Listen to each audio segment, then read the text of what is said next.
Aming pag-aaral sa mga hayop kung sila ay tumatawa o nakakaya ba nilang tumawa. At hanggang ngayon, wala pa mga conclusive evidences. It seems like mga tao lang talaga ang merong ganitong uri ng regalo mula sa Diyos. At napakalaking ministry po ang magpatawa. In a manner of speaking, comedians can be considered as priests na namamagitan mula sa divine at sa human kung saan tayo ay napapagaan ng pakiramdam, napapasaya, napapatawa. How does happiness laugh? What does happiness laugh at? Laugh at yourself. Ang isang taong magiging masaya, dapat kaya niya at napagtatawanan niya ang kanyang sarili. Ang kanyang reality, ang mga katotohanan ng buhay niya na madalas hindi naman talaga nakakatawa. Pero ang pagtawa nga sa ating buhay at sa ating sarili ay dapat kung kailan hindi ito sobrang masaya at hindi ito sobrang maganda. Katulad halimbawa ni Abraham. Pinangakuan ng Diyos na magiging ama ng napakaraming mga tao, pero ang tanda na niya, 100 years old na, wala pa siya ni isang anak na maituturing na ito yung legitimate na anak niya na siyang magiging katotohanan ng pangako sa kanya ng Diyos. Minsan dinalaw siya ng Diyos at may mga kasama pang mga anghel ang Diyos at hindi nagpakilala pero nakaramdam sa Abraham, nakakaiba itong kanyang panauhin. Genesis 17:16-17. Ipinangako ng Diyos sa pagpapalain niya si Sarah at magdadalang tao samantalang over 90 years old na yung tao. Sabi ng Diyos, I will bless her and you will have a son by her. She will become the mother of nations and some of her descendants will live and be kings. Abraham bowed with his face to the ground and thought, I am almost 100 years old. How can I become a father? And Sarah is 90. How can she have a child? So he started laughing. Kaharap ni Abraham ang Panginoong Diyos, napaka-serious ng subject matter, pero hindi niya napigil at hindi naman niya pinigil na tumawa. Ano ang kanyang tinatawanan? Yung katotohanan na siya ay halos ang 100 taon na at ang kanyang asawa ay mahigit 70 taon na, tapos sasabihan pa siya ng Diyos na magkakaroon pa daw sila ng anak. Isang lesson dito is laugh at yourself, not at others. Minsan yung comedy nagiging tragedy kasi ang pinagtatawanan, iba. Dapat humanap ka sa buhay mo ng siya mong ikakatawa. At ang hinahanap nga natin, yung normally, hindi naman nakakatawa by itself dahil bakit kailangan mo pa mag-effort tumawa, kung nakakatawa na talaga. Pero yung nakakalungkot, pag nahanapan mo yon ng nakakatawa at nakakatawa, blessed ka. Laugh at your situation. Maraming sitwasyon sa buhay, hindi maganda sa tingin natin. Hindi dapat ipagdiwang at lalong hindi dapat ikatuwa. Pero anong choice mo? Malungkot, magmukmok, magalit sa mundo. That's your only other choice. So choose to laugh at it. Genesis 18:10-14, kakambal nung kwento kanina. One of the guests was the Lord. And he said, I'll come back about this time next year, and when I do, Sarah will already have a son. Sarah was behind Abraham, listening at the entrance to the tent. Abraham and Sarah were very old, and Sarah was well past the age of having children. So she laughed and said to herself, now that I am worn out and my husband is old, will I really know such happiness? The Lord asked Abraham, why did Sarah laugh? Does she doubt that she can have a child in her old age? I am the Lord. There is nothing too difficult for me. I'll come back next year at the time I promised, and Sarah will already have a son. So hindi lang si Abraham ang natawa dahil sa kanyang kalagayan, si Sarah din, nadidinig niya kasi sa likod ng kortina, ang pinag-uusapan ng kanyang asawang si Abraham at ng Diyos. At sabi ni Sarah, ako, past 90 na, will I have this happiness? Siguro hindi lang yung pagkakaroon ng anak ang kanyang pinagtatawanan, kundi mismo yung capacity nilang dalawa para magtalik at magkaroon pa ng anak pa. So niya, tanda-tanda na ng asawa ko. And she found it something to laugh at. Not something to sneer at or to deride God about, pero nakakita siya ng humor, nakakita siya ng biro. At sa katotohanan, ang Diyos, pagka binasa niyo between the lines, very humorous. Halimbawa, ang Panginoong Jesus, sabi niya, pakainin niyo mga tao, libo-libo. Sabi, wala po tayong papakain.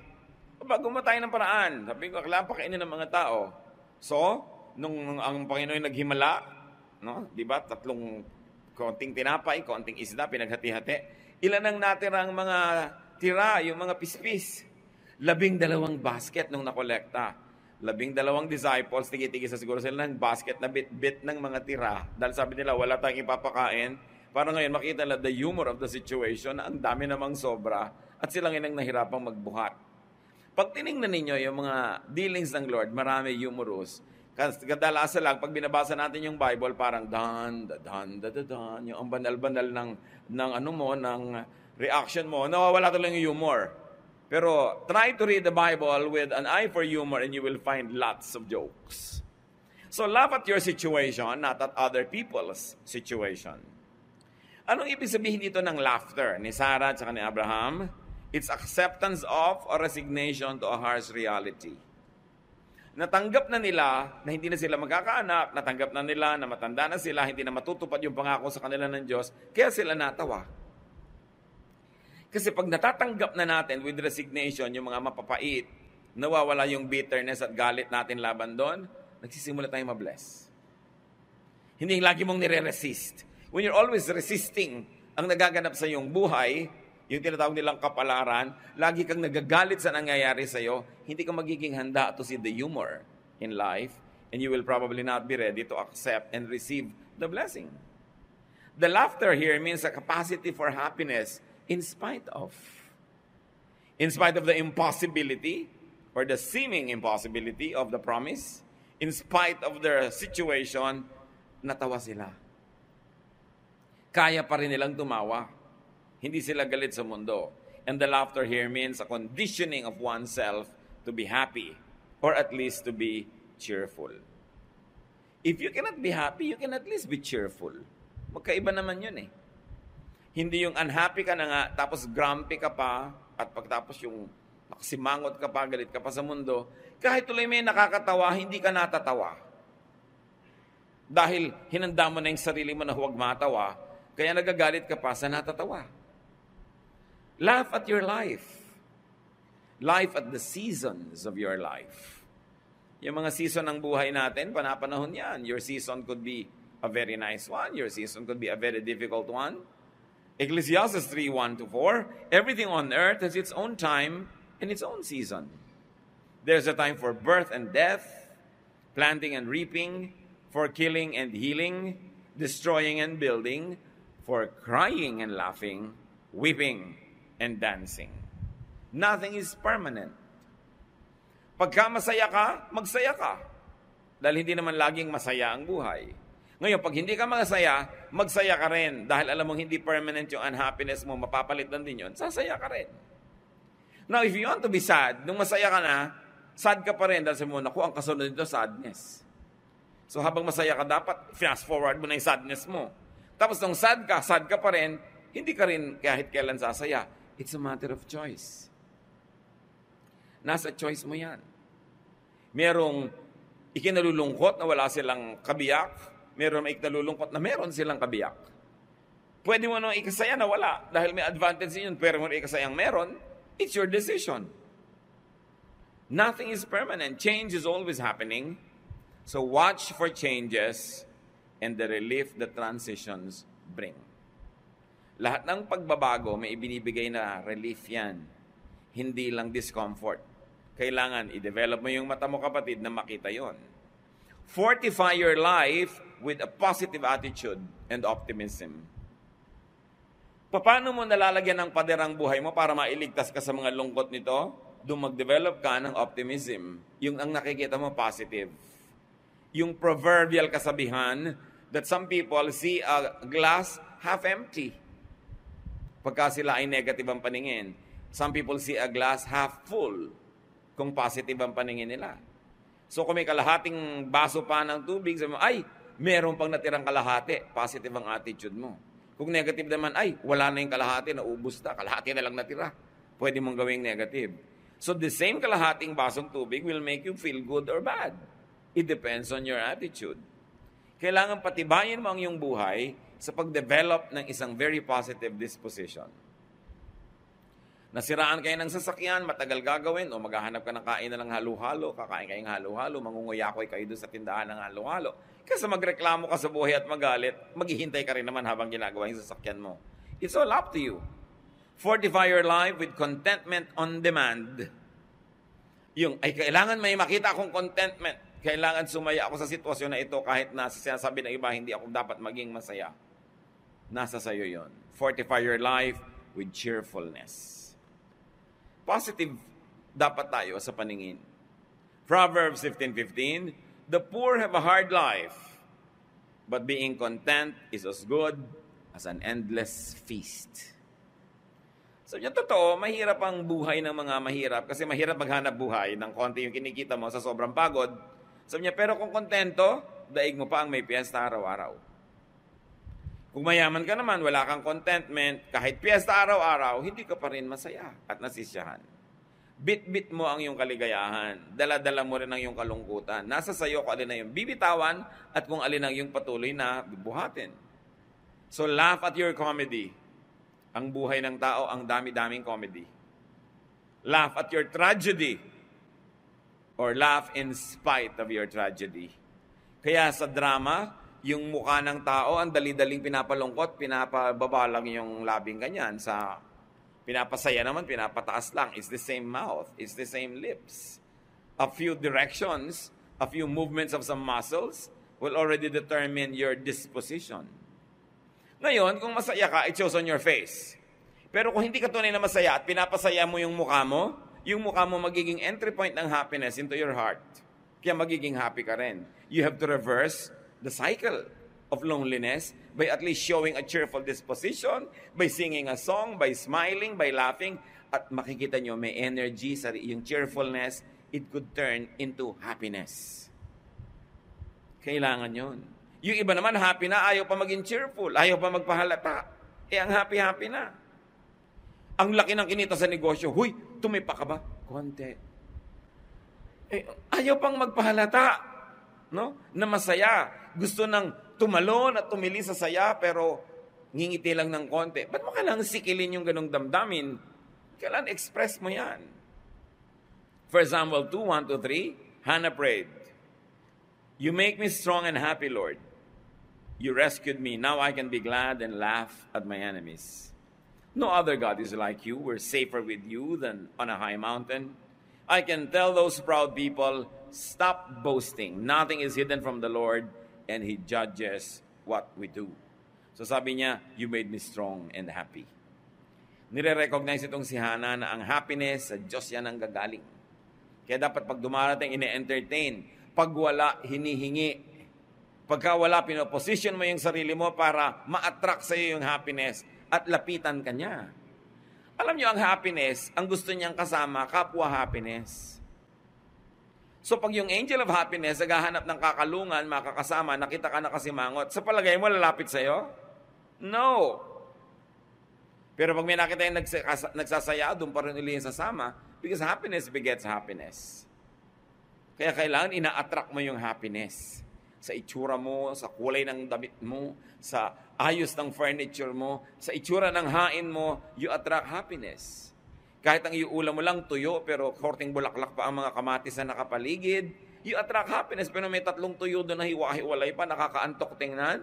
Diba? Nakakawalang ganang kainin, lalo't ang lamig-lamig na. Tapos, hindi pa nakangiti ang mga kumakain. Si Job, na ang daming naranasan na hirap sa buhay, chapter 5, 23-26, in times of war and famine, God will keep you safe.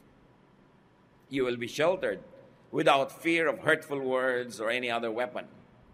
You will laugh at the threat of destruction and famine. Di ba pag may threat of destruction and famine, you are scared, so you will laugh. Tinatakot ka ng buhay na maghihirap ka, tatanda ka, magkakasakit ka, you will laugh. Yung Proverbs 31 lady, you will laugh at the days to come. Yun ang sinasabi. And you won't be afraid of wild animals. They will no longer be fierce, and your rocky fields will become friendly. Your home will be secure, and your sheep will be safe. You will have more descendants, and there are blades of grass on the face of the earth. You will live a long life, and your body will be strong until the day you die. This is the hope of somebody who believes in God. This is the promise that people who believe in God will always hold on to, no matter how bleak the present time is. Kaya sabi niya, in times of war and famine, in times of threats of destruction, you will laugh. Meron tayong pwedeng pagkunan ng malalim na ligaya kahit yung katabi nating katotohanan, the immediate and the here and the now, seem to be very difficult. Because you know that God is in control and that God loves His people. Your situation will change. Or if your situation doesn't change soon enough, you can change your attitude about your situation. Dalawa lang naman ang pwedeng magbago. Nagbago yung sitwasyon, o binago mo ang iyong pananaw. Katulad nung grape na hindi maabot-abot nung bear, yung sour grape. Inaabot niya yung grape, hindi niya maabot. Sabi niya, di bale, maasim naman. Huwag na lang. Pinalitan niya yung attitude niya para hindi siya malungkot. Yung tinatawag na sour grapes. Nag-sour grapes ka na naman. Sabi mo, hindi ka ba niligawan nung lalaking yan? Wala namang kwenta, mukhang tamad. Sour grape, di ba? Kahit nga tamad, bubuhayin mo, iligawa ka lang. No? Pero sour grape ka lang dyan. Defense mechanism natin yon. Bakit mo naman papalungkotin yung sarili mo sa nakakalungkot na sitwasyon na nga? Umimbento ka ng paraan para sumaya. It is your duty to yourself. We have to cope. At mga kapatid, yung mga ibang tao, yung mga coping mechanisms nila, huwag nating maliitin, huwag nating masamain when people are just trying to cope. Kuminsan may nagtatawa na ng ang lakas, naiinis agad yung mga manang. Iirapan agad yung nagtatawa na ng malakas. Ano man ang malay mo, 30 araw na siyang umiiyak, ngayon lang siya gumawa ng kaligayahan, o kaya umiimbento kahit hindi totoo para lapitan man lang siya ng kaligayahan, siya ay naglalagay ng pain, tumatawa siya, tapos magagalit ka pa sa kanya. Meron pa nga na isang babae na kung magbihis talaga, hindi mo malaman kung planet man o kung clown o anghel, no? May mga conservative na women sa church, pinagsabihan siya. Sabi niya, sister, bakit naman ganyan ka magdamit? Hindi nakaka-glorify ka, Lord. Hindi daw nakaka-glorify. Alam niya, sabi ng kapatid natin na yun, ito na lang ang kaligayahan kong natitira sa buhay. Kung alam niyo lang pinagdaanan kong pait at hirap, dito na lang ako sumasaya, papakialaman niyo pa ako. So mula noon, hindi na siya dinjudge. Basta naman hindi malaswa yung damit mo, yung iba naman kasi pati pananamit ng kapwa, pinapakialaman. Ano ba naman itong babaeng to? Laki-laki ng ribbon sa ulo. Di ba? Mabuti kung may kahon pa rin at ribbon nasa ulo. Masaya siya. Hindi ka naman inaano. Hindi mo alam ang ginagawa ng tao. Kung minsan may kain ng kain, meron naman, magpa-party. Sabi mo, ang hirap-hirap na nga niya, nagpa-party pa. Hindi mo alam, yun na lang ang kaisa-isa niyang taya para sumaya siya, para makakope siya sa situation. We all cope. So you don't trivialize the mechanisms of people when they try to cope with loneliness and with sadness. Now, what's the wonder of laughter? Laughter is not only the best medicine, it is also the best defense and offense against tragedy. Pag kaya mong tumawa sa anumang bagay, hindi ka maitutumba ng anumang bagay na yon. Proverbs 17:22, if you are cheerful, you feel good. If you are sad, you hurt all over. So it's your choice. Will I be cheerful? Or will I be sad? Kuminsan niya na hindi maintindihan ng napakaraming foreigner sa Pilipinas. Lubog-lubog na yung bahay, bahana. Eto na ngayon yung mga taga-dyaryo, kukuha ng picture, lahat ng tao. Baha. Tawanan pa. Kahit na nga sa patay, iyakan, tas picture. Ngitian mo na dahil picture. Yung marunong tayo mag-cope. Di ba? Pagka napakahalagang, yan ay napakahalagang regalo sa atin ng Diyos. Kasi meron tayong 28 mahigit na bulkan na active. Dinadalaw tayo ng mahigit 200 bagyo every year na nag-iuwi ng mga baha, mga landslide at kung ano-ano. Pagkatapos, napakarami pang mga politiko who are raping our country blind and depriving us of so much precious resources. Ang daming dapat ikalungkot sa buhay. Kung hindi tayo magiging cheerful, nagpakamatay na ang buong bayang Pilipinas. Pero hindi. We have this indomitable spirit. Kasi meron tayong cheerfulness. Meron tayong kakayahang magsaya sa konti-unti ang bagay at kaliit-liit ang bagay, kaya nating ipagdiwang ang buhay. At yan, huwag niyong palitan. Magandang karakter natin yan. Kahit kuminsan mukhang mababaw. No? Kahit kuminsan para yun lang, masaya ka na. Pero buti nga ako sumaya. Buti nga, madali akong pasayahin, mababaw lang. Kasi ang hirap pa, ang dami pang kailangan para sumaya. Sabi, if you are cheerful, you feel good. So, pag hindi kayo masaya, mga kapatid, huwag kayong magmukmok. Humanap kayo na ikakasaya palitan nyo unang-una yung expression ng mukha nyo. Kasi yung expression ng mukha nyo, magnet yan. Pag nakasimangot yan, sa palagay nyo, anong tinatawag niya? Diba? Kalungkutan. So, kailangan mag-drawing ka ng ngiti sa iyong mga labi. Kahit hindi yun totoo sa iyong puso, mamaya magiging totoo na yun kasi tatablan ka ng sarili mong pagtatawa dyan. May effect yan. You can't always be happy, but you can choose to be cheerful. Nakakapagpagaling ng mga sugat ng damdamin ang ating cheerfulness. Now, cheerfulness is not dependent on outward events. It is dependent on your attitude. Therefore, you are in control of it. Hindi mo makontrol ang mga nangyayari sa labas, pero kaya mong kontrolin yung kalooban mo, pwede mong isagot doon cheerfulness. Because cheerfulness and laughter empowers. Kita ninyo, pag may malakas tumawa, parang kanya yung buong hall. Parang nabili na niya yung buong bus sa pagtawa niya, dinig ng lahat. Laughter empowers. No? Proverbs 17:22, a cheerful heart is good medicine, but a crushed spirit dries up the bones. Kaya tayo mga kapatid, merong ministry of cheerfulness. Kasi pagka ikaw ay malungkot, hindi lang sarili mo yung naapektuhan. Naapektuhan yung mga katabi mo, mga mahal sa buhay, mga nasa paligid. Tayo may pananagutan din sa isa't isa na magpasaya sa isa't isa. Hindi komo malungkot ka, may karapatan ka ng palungkutin lahat ng tao.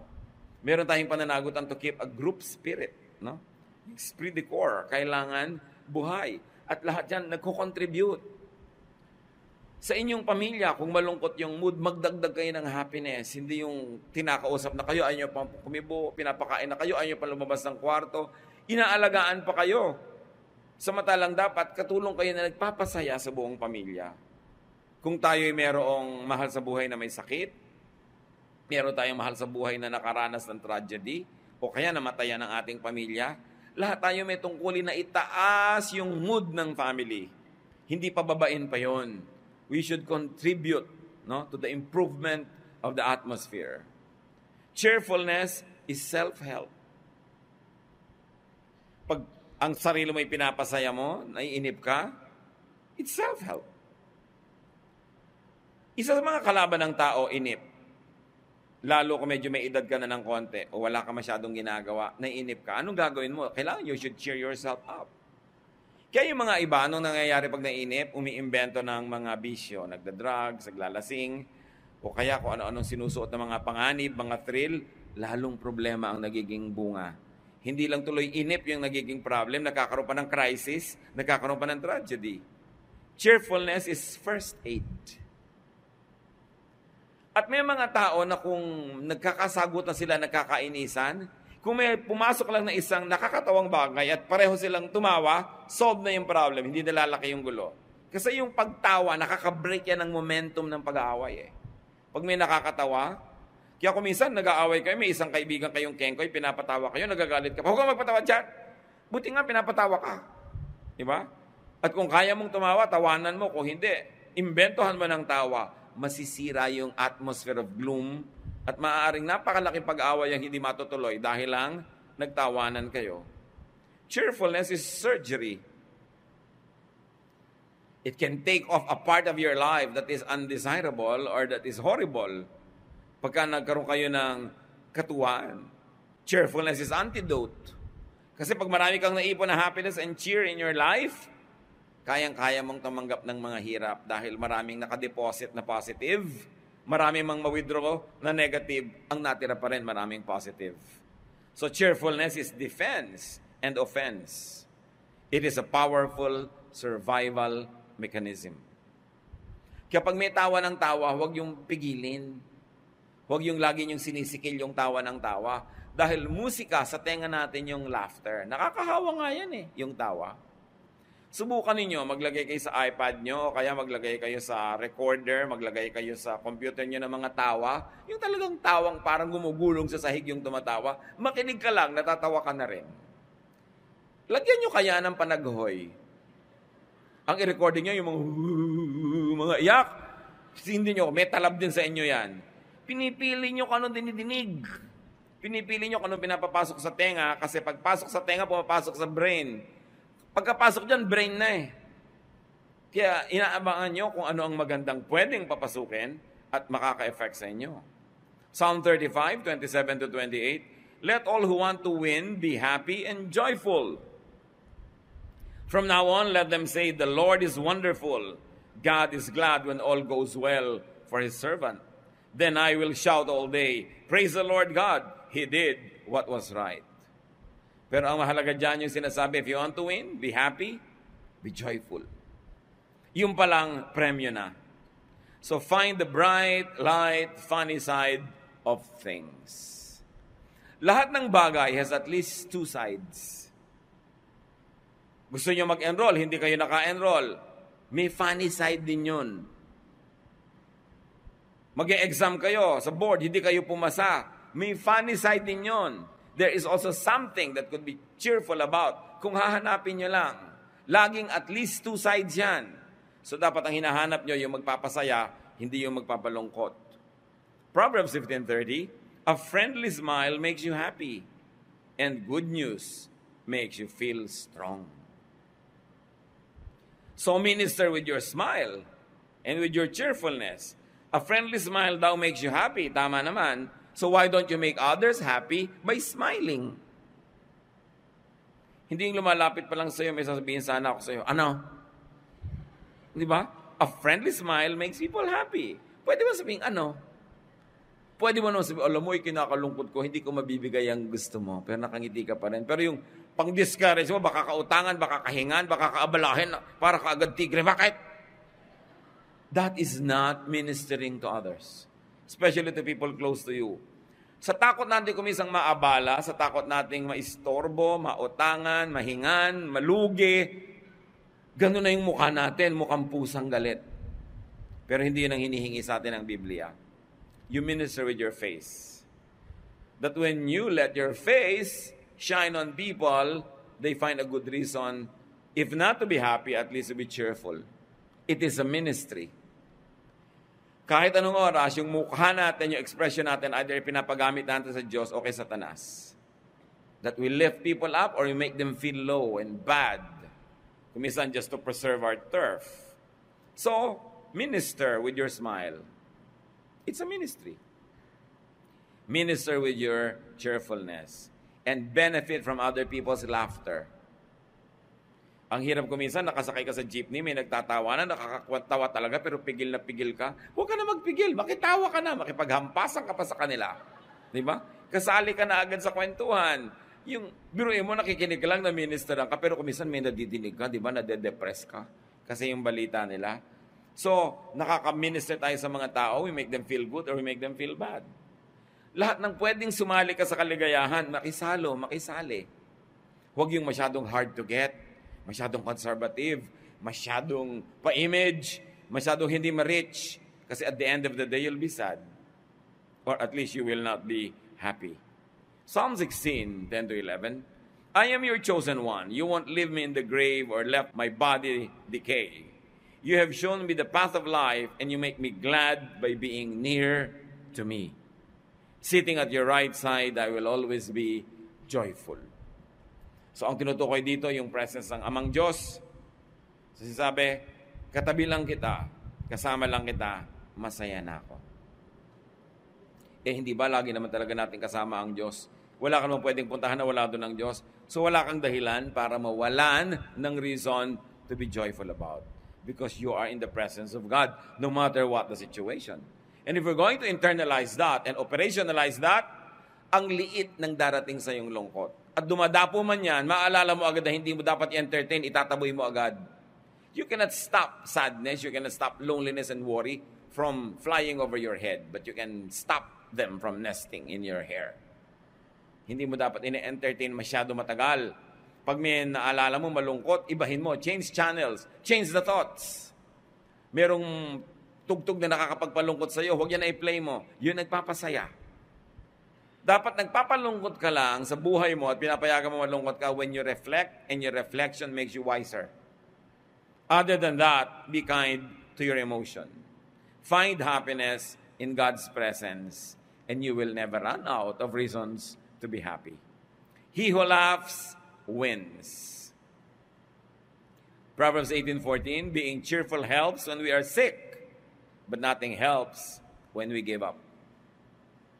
Marami mga pag-aaral na sa medisina, sa mga wellness fields, yung mga taong masayahin, mas madaling makarecover sa sakit. Yung mga malulungkutin, ang hirap tabla ng gamot at madaling ma-infect. Mas madaling ma-infect ang mga taong malulungkutin kaysa mga taong masasayahin. Kaya dagdagan ninyo yung potential na kayo yung lumusog, lumakas, make yourself happy. And we are cheerful not only when we are healthy. Sabi, being cheerful helps one when we are sick. So kahit may sakit ka, maghanap ka ng ikakasaya. Diba? Maghanap ka ng ikakatuwa. Kaya nakakatuwa yung mga ospital na magagandang mga painting, masasaya mga scenery yung nasa room para ma-lift up ang iyong spirit. Para sumaya-saya ka. Ano ang mapapala mo pag nagmukmuk ka? Anong mapapala mo kung naninimangot ka? Pati mga tao, iwasan ka. So nababawasan yung potential that happiness be brought into your life. Happiness brings out laughter. But in turn, laughter can induce happiness. Yan po yung sinasabi natin kanina. Pag masaya ka, matatawa ka. Pero kung hindi ka masaya, magtatawa ka, mamaya sasaya ka na rin. Kailangan gumawa ka ng paraan para makawala ka doon sa lungkot at yung pagtawa ang isang mabisang paraan. Psalm 126, 1-2, it seemed like a dream when the Lord brought us back to the city of Zion. We celebrated with laughter and joyful songs. So laughter is a celebration.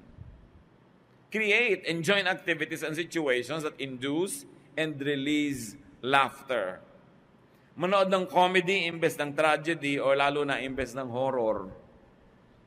Bakit ka naman magbabayad para tumaas ang presyon, para matakot, para kilabutan, para nervyusin?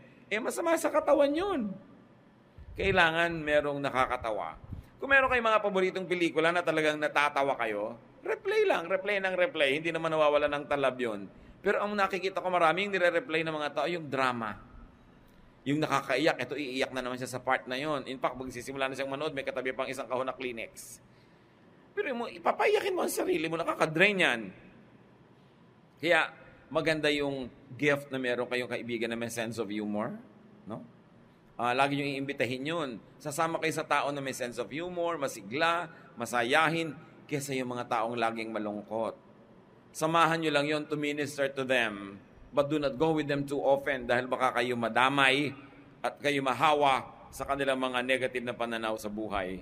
Proverbs 15:13, happiness makes you smile, sorrow can crush you. Kaya naman tayo dapat gumagawa ng paraan para ang pamilya natin mapasaya, hindi mapalungkot. Pinag-aaral ka, mag-aaral ka para sa oras ng graduation, kasama ka sa marcha, masaya. Diba? Ikaw naman na padre de pamilya, maging tapat ka sa iyong asawa dahil napakaraming tragedy ng pamilya dahil itong si lalaki naglaro ng apoy. Or paminsan-minsan si babae, pero mas masyadong pinirang. Dalas-dalas yung tatay. 85% yata ng kalungkutan ng pamilya madalas galing sa tatay. Dahil sa minsan na yun ng babae, nagkaroon ng mga problema, kung ano nag-wisyo. Ngayon, kung anak pa yung problema rin, pero mga 30-40% ng yan. At mag-asawa, kahit anong problema, kaya nilang harapin habang hindi pa yung asawa ang problema. Kahit ano yan, basta yung mag-asawa united, na haharap nila na ang mahirap ang yung asawa. At totoo yan, napakalaking challenge sa mga dahil madalas talaga ang dami-dami sa scientific study na pinagmumula ng nakamalalaking sobrang nakapagsutan ng kayong tatay nagbisyo o ng babae. Yun lang naman kung yung walang hanap buhay, walang maipakain sa pamilya, nagagawa niya ng paraan diba? Pero ang mahirap yung talagang nagtataksil sa asawa, ang laking problema dinadala niyan, and you torture one another. So you have a ministry to one another, maging tapat ka sa iyong asawa, maging tapat ka sa iyong magulang, huwag kang magloko sa iyong mga pag-aaral, babae ka, huwag ka munang magpakalat-kalat kung saan-saan and reserve your pregnancy after marriage. Hindi ang aga-aga nangyayari, nahihirapan yung buong kamag-anak mo. Lahat tayo may pananagutan sa isa't isa.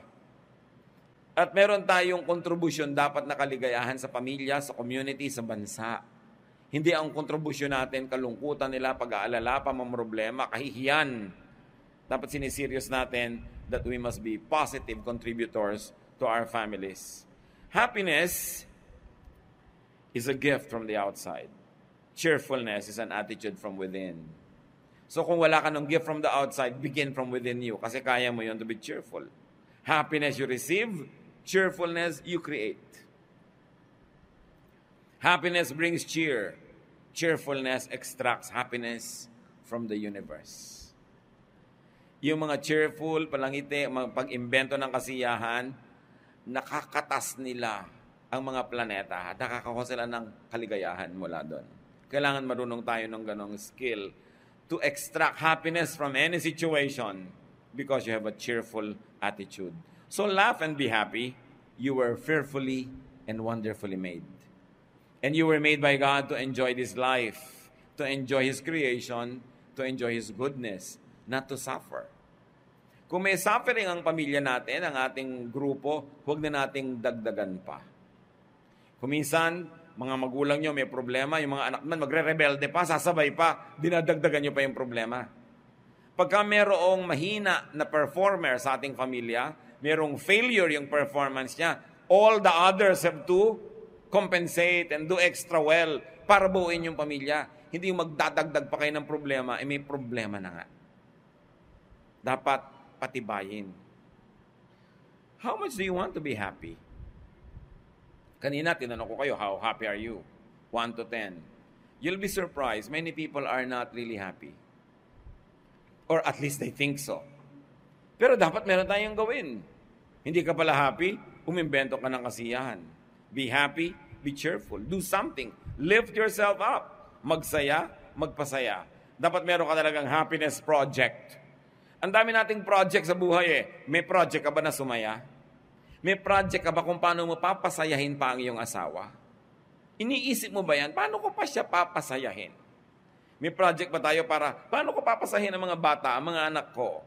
Is that enough na pinapakain ko sila, pinag-aaral ko? Paano ko sila papasayahin? Mga anak, may project ba kayo? Paano ko papasayahin ang aking magulang? Huh? Minsan, ang dami yung project, paano ko papasayahin ang girlfriend ko, boyfriend ko, pero yung mga magulang, nakakalimutan. Kailangan, paano ko papasayahin ang parents? At eto pa, mga kapatid, paano natin papasayahin yung mga grandparents, yung mga lolo't lola? Mga nabiyuda, wala nang masyadong kapartner sa buhay, paano natin sila lalong paparamdamin na welcome sila at kasama sila at hindi sila nag-iisa? Paano natin bibigyan pa ng kulay, sigla yung mga nalalabing panahon nila dito sa lupa? Meron tayong pananagutan sa isa't isa. Pero para nyo magawa yon, pasayahin nyo muna ang sarili nyo because you cannot give what you do not have. Kung ang tingin nyo sa sarili nyo ay kayo malulungkutin, baguhin nyo yan. Hindi yan ang gusto ng Diyos para sa inyo. Tsaka sigurado may nadadamay. Magpasaya tayo, pasayahin natin ang buhay para dumadating man yung mga hirap, dumadating man yung mga hindi natin maiiwas sa mga pagsubok, maraming reserve of goodwill, reserve of happiness and cheerfulness inside of us so we will survive because God likes us to prevail. God likes us to be victorious. Ama namin sa langit, suriin mo po kami, kayo nakakakita kung sino sa amin ang mga malulungkot, generally speaking. Ituro mo sa amin at ipakita mo sa amin, Lord, ang pinagmumula ng mga lungkot ng buhay namin at kung ano ang mga attitude, ugali, asal, behavior namin na lalong nagpapalala sa mga lungkot na ito, nagpapatagal, nagpapalalim. Turuan mo kami, Lord, to have a positive disposition, to have a victorious attitude, and to win over the works of darkness in our lives. Because we believe, Lord, that unhappiness doesn't come from you. Sadness, sorrow doesn't come from you. It comes from the enemy who prowls around like a roaring lion looking someone to devour. Teach us to be watchful, teach us to be wise, and to reject the advances of the evil one to make us sorrowful. Turuan mo kami, Lord, to take control of our lives under your power and guidance so we can make ourselves and the people around us happier. Magbulay-bulay tayo, mga kapatid. Identify natin sa tulong ng Espiritu ng Diyos yung ating mga ugali, asal na nagpapalungkot. Ipagdiwang natin yung mga ugali at asal natin nagpapasaya at let's do it more. And be serious about our ministry to spread happiness and cheer. It is better than religious work. It's like spreading the gospel when you spread happiness, when you spread cheer. Lord, sa amin pong pananahimik sa mandali, kausapin niyo po kami, papagliwanagin yung mga isip namin, at nawa lahat kami magkaroon ng clearer ideas how to be happier ourselves, how to be more cheerful, and how to make people around